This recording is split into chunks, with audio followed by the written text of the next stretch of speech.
What if President Ronald Reagan was assassinated? This is going to be an 8-episode series, unlikely to be continued after that. We will be exploring alternate history scenarios. Don't expect it to be realistic, at all. It could go from John Adams' second term leading to the Empire of Japan led by Richard Nixon and the Republic of California. Alright, it won't go that far, but the point is to not take this very seriously. It's a YouTube what-if series. Please? Thank you.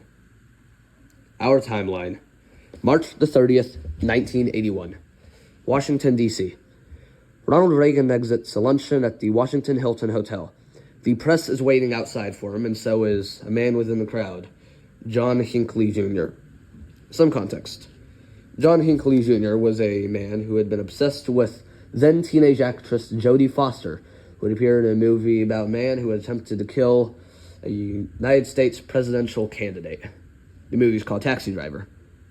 Killing candidate. Very telling. Anyways, Hinckley's goal was to kill Reagan to impress Jodie Foster. Somehow. When Reagan exited the hotel, Hinckley was hiding within the press. As the president walked towards his limousine, the Secret Service, at around 2:27 p.m. Eastern Standard Time, the press shouts for Reagan. 6 shots ring out. The first round hits White House Press Secretary James Brady in the head, passing above his left eye and under his brain. The second round hits Capitol Police Officer Thomas Delahanty in the back of the neck. As Secret Service agents drag Reagan down towards the limousine, a labor official from Ohio then begins hitting Hinckley and dragging him to the ground. Hinckley shoots 4 more shots. The third shot overshoots Reagan, missing his head by a few inches and hitting the window across the street. The fourth round hits Secret Service agent Tim McCarthy in the chest, who boldly extends his arm out, taking the bullet for the president. The fifth round hits the window of the limousine. Doesn't do much, it's a bulletproof window. And the sixth and final round goes right behind the door of the limousine into President Reagan's side. Now, the explosive charges that were fired didn't all go off. Well, when I say that, I mean they didn't expand or explode as they were supposed to. Mainly the one that hit Reagan. Reagan was very close to death. His lung collapsed. The bullet was only 1 inch away from his heart. If it had expanded, instant heart failure, instant death. We are very lucky to avoid 4 to 8 years of George H.W. Bush being the president of the 80s.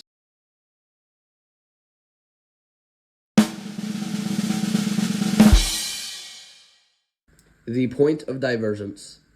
March the 30th, 1981. Washington, D.C. As Reagan is pushed down for cover, the bullet goes through the door, hitting the side of the limousine and ricocheting into the president's body. It expands as the explosive charge should. His heart fails as his lung collapses. President Reagan dies in a motorcade on the way to George Washington Hospital. On his 69th day in office, he is now the second shortest-serving president of the United States. George H.W. Bush is in Texas at the time, being rushed back to D.C. on Air Force Two. The vice president is not made aware that the president is dead until he reaches Washington. As soon as he lands, his wife holds a Bible for him, and the Chief Justice administers the oath of office. George H.W. Bush is inaugurated as the 41st President of the United States.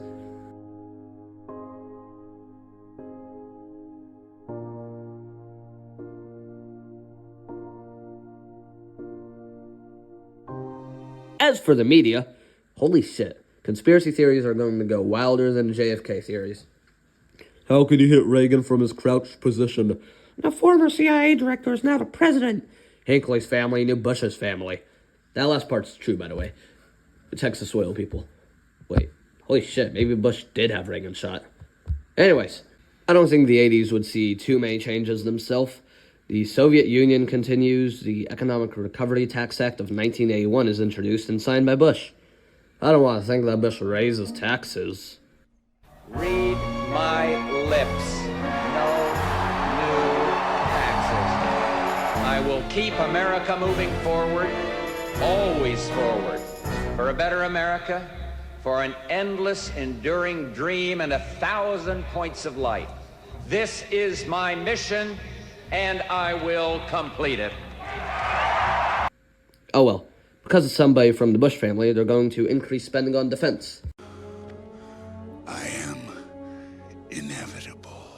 I don't think that the Soviet Union would have fallen, as I said. In this in this timeline or in the original timeline, per usual. Right. Bush is going to garner sympathy votes and easily win re-election in 1984. The Berlin Wall did not fall in November of 1989. We gotta wait for someone a little more persuasive and charismatic for that. Or who knows, maybe it doesn't fall at all. I'm kidding. It would fall eventually, likely under the Republican that's going to win 1988. George H.W. Bush's vice president, Bob Dole, with his running mate, Jack Kemp, defeat, Gary Hart, Michael Dukakis in 1988. They also win re-election in 1992 against someone. Probably Bill Clinton.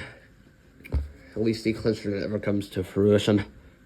In 1988, Bob Dole is elected the 42nd President of the United States.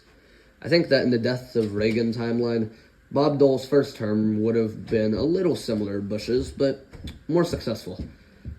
I think Dole would have vetoed that infamous tax hike that Bush wouldn't. I don't think that Dole would have appointed Associate Supreme Court Justice Soter. The Republican Revolution of 1994 is, sadly, even more successful than it already was. I don't think Dole would lose in 92, as I've said. Bill Clinton doesn't become the president. Monica Lewinsky works at Macy's. In short, Bob Dole's 8-year, 2-term presidency is very successful. But all quote-unquote good things must come to an end. In 1996, a Democrat wins against Vice President Jack Kemp. I would say it's Al Gore, but due to recent developments, it won't be. Let's go with Bill Bradley. And thus, the first senator and also NBA player becomes a U.S. president. Bill Bradley would be inaugurated January 20th, 1997 as the 43rd president of the United States. So, do I think that 9/11 would happen with a Democratic president in office in a not month-long spanned election in 2000? Too controversial for me to say. But for this scenario, the September 11th attacks will happen just to be more interesting. President Bradley probably didn't need any reason to go to an elementary school in Florida compared to President Bush, so I'll assume that the president is in the White House on 9/11. The North Tower is hit at 8:46 a.m., and the South Tower is hit around 9 a.m. President Bradley commands that all planes are downed on the eastern seaboard, and that any plane not landing be shot down. Therefore, both Flight 77 and Flight 93 crash. 77 is shot down in the air, and 93 crashes in Shanksville, Pennsylvania. Ronald Reagan. You either love him or you despise him, depending on who you ask. His life was almost taken on March 30th, 1981, and many came close to revisiting the horrors of November 22nd, 1963. I think that Reagan did both good and bad during his term, but in my alternate universe, this is where we lead. But remember that there are infinite worlds and endless possibilities in the grand scheme of the multiverse of alternate histories. Think about it. Coming next, episode 2 of What If?